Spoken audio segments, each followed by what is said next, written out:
வடமராட்சி கிழக்கு தாளையடியிலிருந்து மருதங்கேணி செம்பியன்பற்று வீதி வரை கட்டாக்காளி மாடுகளின் தொல்லை அதிகரித்துள்ளது. நீண்ட காலமாக குறித்த வீதிகளில் படுத்துறங்கும் கட்டாக்காளி மாடுகளின் உரிமையாளர்கள் மீது நடவடிக்கை எடுக்க தவறியதால் தற்போது இந்த வீதிகளால் பயணம் செய்வது ஆபத்தாக மாறியுள்ளது. இரவு நேரங்களில் நடுவீதியில் படுத்துறங்கும் கட்டாக்காளி மாடுகளால் அதிகளவான வீதி விபத்துகள் இடம்பெற்றதுடன் மேலும் விபத்துகள் இடம்பெறும் சாத்தியங்கள் அதிகமாக காணப்படுகின்றன.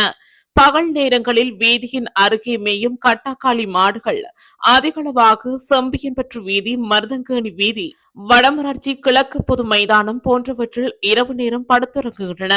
சம்பவம் தொடர்பாக பருத்தித்துறை பிரதேச சபை உட்பட சம்பந்தப்பட்ட அதிகாரிகளுக்கு பலமுறை தெரியப்படுத்தியும் அதிகாரிகள் அலட்சிய போக்கை கடைபிடிப்பதாக மக்கள் விசனம் தெரிவித்துள்ளனர்.